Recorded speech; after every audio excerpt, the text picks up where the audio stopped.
और समाजवादी पार्टी के मुखिया अखिलेश यादव ने नोएडा एक्सप्रेस वे स्थित टप्पल एक्सचेंज पर केंद्र सरकार के 3 कृषि कानूनों के विरोध में किसान महापंचायत को संबोधित किया। अखिलेश यादव ने इस महापंचायत में किसानों की भारी संख्या में भीड़ मौजूद रही। वहीं पूर्व मुख्यमंत्री अखिलेश यादव 3:30 बजे महापंचायत में पहुंचे।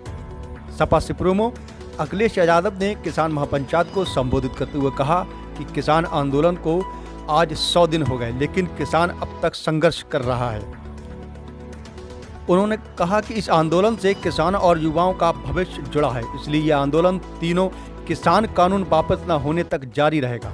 अगर खेती नहीं होगी तो जीवन कैसे चलेगा। कोरोना महामारी में घरों में रहना पड़ा, परेशानी में रहे, जिससे कहीं निकल नहीं पाया। व्यापार और छोटे दुकानदारों का काम ठप हो गया, लेकिन इसके बाद भी घरों से निकलना तो किसान नहीं निकला। किसानों ने खेतों में काम किया। किसानों में महामारी में भी खेतों में काम करके देश को झुकने नहीं दिया। वहीं बीजेपी हमला बोलते हुए कहा कि 200 से ज़्यादा किसान शहीद हो गए हैं। ऐसे में सरकार ने अब तक किसानों की नहीं सुनी है। वहीं किसानों को सरकार ने अपमानित किया है। इससे किसान कमज़ोर नहीं हुआ बल्कि और मजबूत हुआ है। वहीं अखिलेश यादव ने कहा कि किसानों ने 26 जनवरी को ट्रैक्टर परेड निकालकर अपनी शक्ति का एहसास कराया। किसानों को सरकार ने परेशान किया, उनकी राह में गड्ढे खोद दिए गए, कीलें गाड़ दी गई, ट्रैक्टरों में डीजल नहीं डालने दिया। अगर इन किसानों की नहीं सुनी गई तो ये किसान सरकार को बाहर का रास्ता दिखाने का काम करेंगे। वहीं अखिलेश यादव ने एमएसपी पर कहा कि धान का उचित मूल्य किसानों को नहीं मिला, 800-900 रुपए में बिका, और मक्का के बारे में तो मुख्यमंत्री को पता ही नहीं होगा कि मक्का कितने में बिक गई। घाटा किसानों को मिल रहा है और मुनाफा बड़े बड़े व्यापारियों को मिल रहा है। सरकार ने इन कानून के बारे में किसी से नहीं पूछा, चुपचाप ये कानून बना दिए।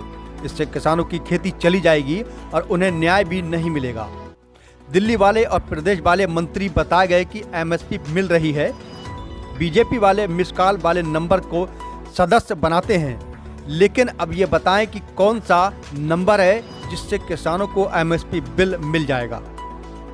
इसके अलावा सपा सुप्रीमो ने चौधरी चरण सिंह को याद करते हुए कहा कि उन्होंने ये कानून को खत्म करके किसानों को राहत दी थी। आज किसानों को तर्क वो दे रहे हैं जिसके पास खेती नहीं है। उन्होंने कहा कि हमने सरकार में रहते हुए युवाओं के लिए लैपटॉप बांटे क्योंकि हम चलाना जानते थे, लेकिन मुख्यमंत्री ने इसलिए लैपटॉप नहीं बांटे कि वह खुद चलाना नहीं जानते। उन्होंने कहा कि महामारी में पुलिसकर्मियों तक का वेतन काटा गया है। समाजवादी सरकार ने पुलिस को 100 नंबर गाड़ी दी, लेकिन बाबाजी ने 112 कर दिया। हमारे मुख्यमंत्री नाम बदलने वाले मुख्यमंत्री हैं, शिलाओं के उद्घाटन करने वाले मुख्यमंत्री हैं। एक कहावत में अंधेर नगरी चौपट राजा, और उत्तर प्रदेश में ये हो रहा है। उन्होंने कहा कि दिन दहाड़े रेप और रात भर गांजा जिसको भी देखना हो यूपी में आकर देख ले। मुख्यमंत्री ने कहा कि ठोक दो, इस ठोक दो के चक्कर में पुलिस को पता नहीं कि किसे ठोकना है।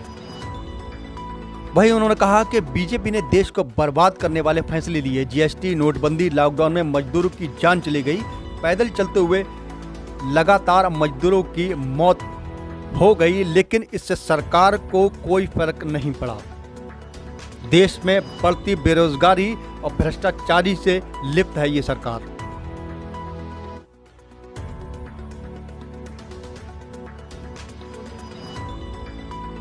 सरकार हटे। पूरी जनता ये चाहती है कि सरकार हटे, और सरकार इसलिए हटे क्योंकि किसान दुखी है, नौजवान दुखी है, व्यापार खत्म हो गया, और लगातार सरकार जनता को गुमराह कर रही है। कानून व्यवस्था असफल है, और केवल ये चप्पल, मथुरा, अलीगढ़, हाथरस के किसान नहीं हैं, पूरे देश के किसान चाहते हैं ऐसे काले कानून वापस हों और एमएसपी का कानूनी अधिकार किसानों को मिले। समाजवादी पार्टी का जितना कार्यकर्ता नेता वो किसान है। अगर किसान है तो हम भी किसान हैं।